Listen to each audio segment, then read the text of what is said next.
சிலர் வெளிப்படையாக பேசுகிறாங்கன்னு நினச்சிட்டு அவங்கள வந்துட்டு அவங்ககிட்ட போய் தேவையில்லாத அட்வைஸுமா இப்படி பண்ணுங்க அப்படி பண்ணுங்கன்ட்டு நிறைய விஷயத்த சொல்லக்கூடாது. வெளிப்படையாக பேசுகிறதுங்கிறது யாருமே இந்த காலத்தில் பேச மாட்டாங்க. மனசில் ஒன்றும் வைக்காமல் வெளிப்படையாக பேசுகிறதுக்கு வேண்டி அவங்களோட மைனஸையும் ப்ளஸ்ஸையும் பிடிச்சிட்டு இப்படி இருங்க அப்படி இருங்க, அந்த மாதிரி இருந்தால் உங்களுக்கு நல்லது, இப்படி வந்தால் நல்லது அப்படின்ட்டு அதை நீங்கள் ஒரு விஷயத்தை போய் முன்வைக்கும்பொழுது அவங்க ஏற்றுக்க மாட்டாங்க. நம்மளோட வாழ்க்கையில் உங்களோட வாழ்க்கையில் நீங்கள் சொல்கிற மாதிரியே அவங்களும் உங்களை பற்றி சொன்னால் நீங்கள் அதை தொடர்ந்து சொல்லலாம். உங்களை பற்றி அதிகமாக விசாரிக்காத பொழுது, நான் நல்லா இருக்கிறேனே என்னை விசாரிக்கிறவங்க அவசியம் இல்லை. ஒரு வார்த்தை நீங்கள் கேட்டிங்கன்னா இன்னொரு வார்த்தை அவங்க அதே மாதிரி கேள்விகள் கேட்டால் அந்த இடத்துல நீங்கள் அந்த பேச்சை தொடரலாம். தொடர்ந்தால் அது ரொம்ப காலத்துக்கு அந்த பேச்சு நீடிக்கும்.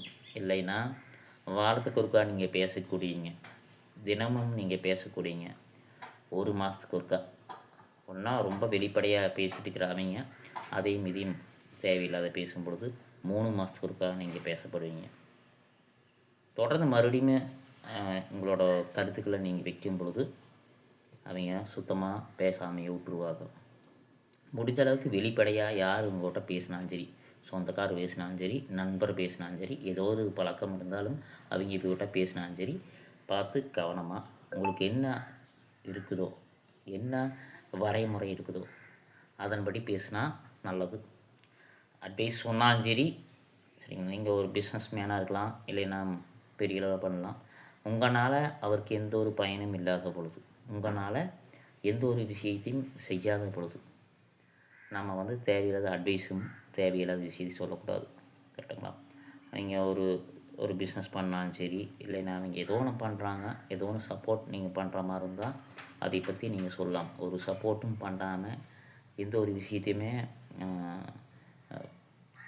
எடுத்து கூறாமல் உங்கள் சைடில் இருக்கிறது நீங்கள் பெரிய ஆளாகவே இருக்கலாம், நல்லா வளர்ந்துருக்கலாம், உங்களோட வளர்ச்சியிலேருந்து ஏதோ ஒரு பங்கு கொடுத்து இப்படி பண்ணால் நாளைக்கு இந்த மாதிரி பண்ணிட்டு உனக்கு இவ்வளோ நாள் சப்போர்ட் பண்ணுறேன் அப்படின்னு சொல்லாமையே ஏதோ ஒன்று சொல்லிவிட்டு